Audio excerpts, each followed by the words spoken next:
கோத்தாபயவின் யுத்தம் என்ற நூல் தொடர்பில் சர்ச்சை. அமெரிக்காவுடனான உறவை புதுப்பிக்க ஆதரவு தேடும் அமைப்பொன்று நியமனம். தடுத்து வைக்கப்பட்டுள்ளோரின் விவரங்களை பெறச் சென்றவர்கள் ஏமாற்றத்துடன் திரும்பினர்.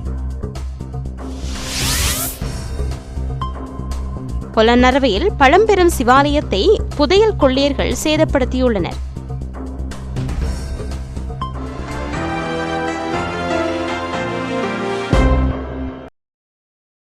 இனி விரிவான செய்திகள். கோத்தாபயவின் யுத்தம் என்ற நூல் தொடர்பில் சர்ச்சை நிலைமை ஏற்பட்டுள்ளதாக இந்திய ஊடகம் ஒன்று தகவல் வெளியிட்டுள்ளது.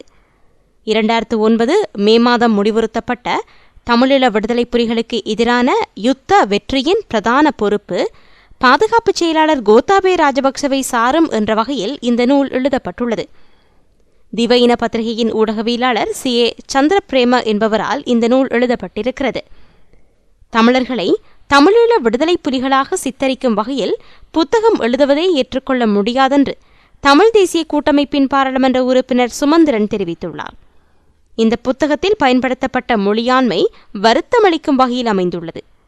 தமிழ் புலி பயங்கரவாதிகள் என்ற மனோநிலை ஒருபோதும் நாட்டில் நல்லிணக்கத்தை ஏற்படுத்த வழிகோலாதென்றும் அவர் சுட்டிக்காட்டினார். தமிழ் அரசாங்க அதிபர்கள் தமிழ் பிரதேசங்களிலிருந்து இடமாற்றம் செய்யப்பட்டுள்ளனர். தமிழ் மொழியறிவு இல்லாத ஒருவரை தமிழர்கள் செறிந்து வாழும் பிரதேசங்களில் முக்கிய பொறுப்பில் அமர்த்துவது நன்மைகளை ஏற்படுத்தாது. மன்னார், வவுனியா, திருகோணமலை பிரதேசங்களில் இவ்வாறு அரசாங்க அதிபர்கள் இடமாற்றம் செய்யப்பட்டுள்ளனர். வடக்கு கிழக்கு மாகாணங்களில் மட்டும் மாகாண ஆளுநராக முன்னாள் படை அதிகாரிகள் கடமையாற்றி வருகின்றனர் என்றும் சுமந்திரன் குறிப்பிட்டார். அமெரிக்காவுக்கும் இலங்கைக்கும் இடையிலான இருதரப்பு உறவுகளை மீண்டும் புதுப்பித்துக் கொள்வதற்காக இலங்கை அரசாங்கம் வாஷிங்டனை தளமாக கொண்ட பெட்டன்பாக்ஸ் என்ற ஆதரவு தேடும் அமைப்பு ஒன்றை நியமித்துள்ளது. ஈழப்போர் முடிவுக்கு வந்த பின்னர் இலங்கை அரசுக்கும் அமெரிக்காவுக்கும் இடையில் ஏற்பட்டுள்ள விரிசலை சரிசெய்யும் நோக்கிலேயே இந்த ஆலோசனை நிறுவனத்தின் உதவியை இலங்கை நாடியுள்ளது. இந்நிறுவனம் அமெரிக்க காங்கிரசுடனும் ஏனைய ஒழுங்கமைக்கப்பட்ட முகவர் அமைப்புகளுடனும் நெருக்கமான தொடர்பை வைத்துள்ளது. இந்நிறுவனம் இலங்கை விவகாரங்களை கையாளும் பொறுப்பை வினோதா பஸ்நாயக்க என்ற இலங்கையின் இளம் நிபுணத்துவ ஆலோசகரிடம் வழங்கியுள்ளது. இவர் இலங்கையின் முன்னாள் தலைமை நீதியரசர் பஸ்நாயக்கவின் பேரனாவார். அனைத்துலக கொள்கை, வர்த்தக விவகாரங்களில் ஆலோசனைகளை வழங்கி வரும் இவர் வெளிநாட்டு அரசாங்கங்களுக்கு அமெரிக்காவின் கொள்கை, அமெரிக்காவுடன் எவ்வாறு சிறந்த உறவை பேணலாம் என்பது பற்றிய ஆலோசனைகளையும் வழங்கி வருபவராவார். வாஷிங்டனில் மிகவும் செல்வாக்குள்ள 40 வயதுக்கு உட்பட்டவர்களின் பட்டியலில் இவரும் ஒருவராக தெரிவு செய்யப்பட்டவர். இவரை ஆரம்பத்தில் வாஷிங்டனில் உள்ள இலங்கை தூதரகத்தில் 2வது நிலை அதிகாரியாக நியமிக்க இலங்கை அரசாங்கம் முற்பட்டது. ஆனால் அவருக்கு பெருந்தொகை ஊதியம் வழங்க வேண்டியிருந்ததால் அந்த முயற்சி தடைப்பட்டது. இலங்கை ஜனாதிபதிக்கு எதிராக நியூயார்க் நீதிமன்றத்தில் சமர்ப்பிக்கப்பட்ட நட்டகீட்டு வழக்கை இந்த நிறுவனமே கையாண்டிருந்ததும் குறிப்பிடத்தக்கது.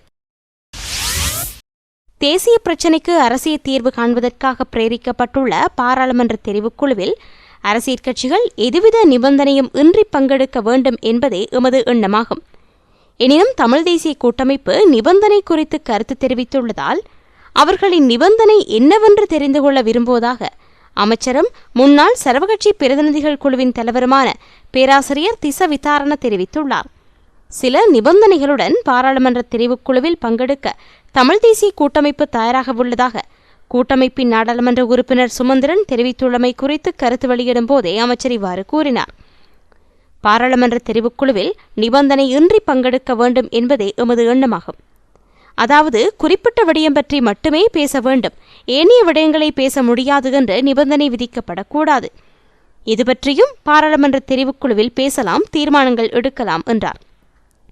இதேவேளை பாராளுமன்ற தெரிவுக்குழு காலத்தை வீணடிக்கும் என்று கருதி தமிழ் தேசிய கூட்டமைப்பு அது குறித்து நிபந்தனை விதிக்குமானால் அவர்களுக்கு ஒரு விடயத்தை கூற விரும்புகின்றோம். அதாவது நியமிக்கப்படும் தெரிவுக்குழுவில் அரசியல் கட்சிகள் பங்கேற்று பேச்சுவார்த்தை நடத்தி 6 மாத காலத்தில் தீர்மானத்துக்கு வர வேண்டும் என பிரேரணையில் குறிப்பிடப்பட்டுள்ளது. குறிப்பாக 6 மாத காலத்தில் பாராளுமன்ற தெரிவுக்குழு தனது அறிக்கையை சமர்ப்பித்தாக வேண்டும். அதன் பின்னர் அடுத்த கட்ட ஏற்பாடுகளை முன்னெடுக்க முடியும். எனவே கால இழுத்தடிப்பு குறித்து தமிழ் தேசிய கூட்டமைப்பு குழப்பமடைய வேண்டியதில்லை. அதற்கு தீர்வு தெரிவுக்குழு குறித்த பிரேரணையில் உள்ளது என்றும் திஸ்ஸ விதாரண கூறியுள்ளார். பாராளுமன்ற தெரிவுக்குழுவில் இடம்பெறுவதற்கு நிபந்தனை விதிப்பதாக தமிழ் தேசிய கூட்டமைப்பு கூறுகின்றமை ஆச்சரியம் அளிக்கின்றது. தெரிவுக்குழுவானது பாராளுமன்றத்தின் ஓர் அங்கமாகும். தெரிவுக்குழுவுக்கு நிபந்தனை விதிக்கும் தமிழ் தேசிய கூட்டமைப்பு பாராளுமன்ற செயற்பாடுகளில் பங்கேற்கவும் நிபந்தனை விதிக்குமா என்று ஸ்ரீலங்கா சுதந்திர கட்சியின் பொருளாளரும் அமைச்சருமான டலஸ் அழகப்பெரும கேள்வி எழுப்பியுள்ளார். பாராளுமன்ற தெரிவுக்குழுவில் சில நிபந்தனைகளுடன் கலந்து கொள்ள கூட்டமைப்பு தயாராக உள்ளதாக நாடாளுமன்ற உறுப்பினர் சுமந்திரன் தெரிவித்துள்ளமை குறித்து கருத்து வெளியிடும் போதே அமைச்சர் இவ்வாறு கூறினார்.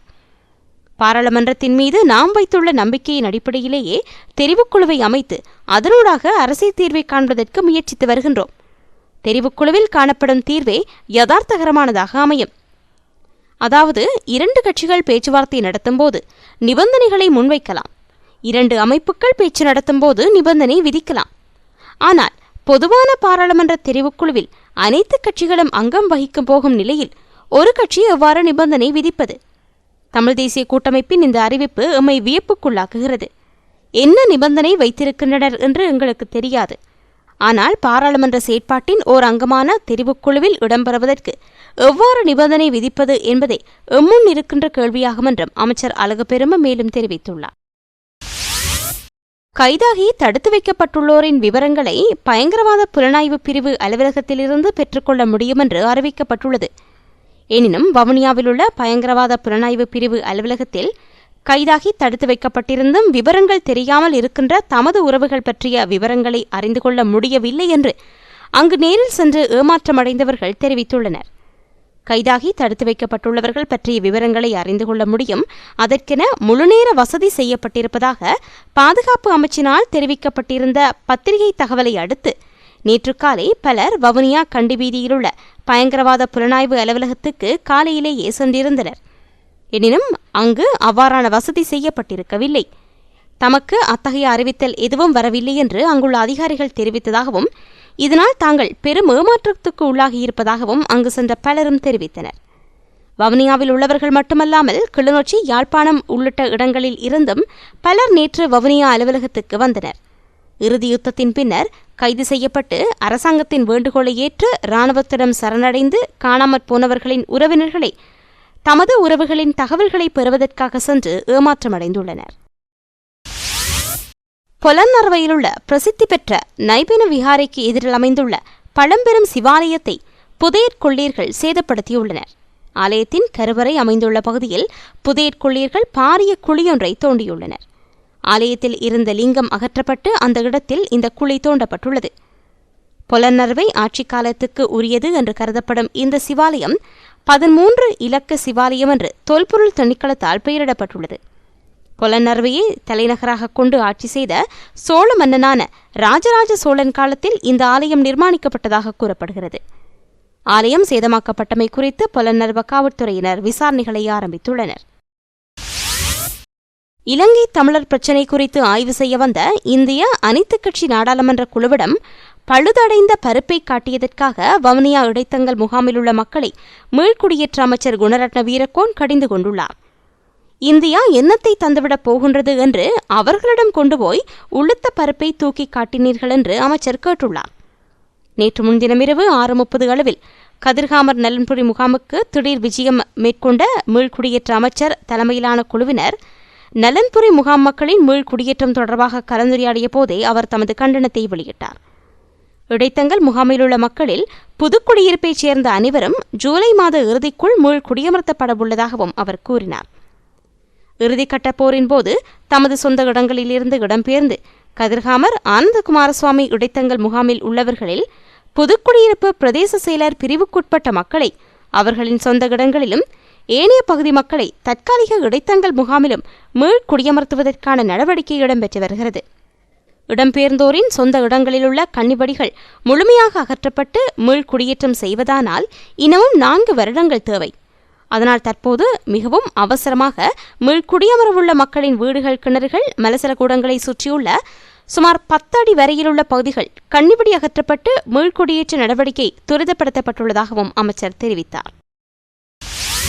இத்துடன் செய்திகள் நிறைவடைந்தன. விரிவான செய்திகளுக்கு global tamil news.net பார்வையிடவும். வணக்கம்.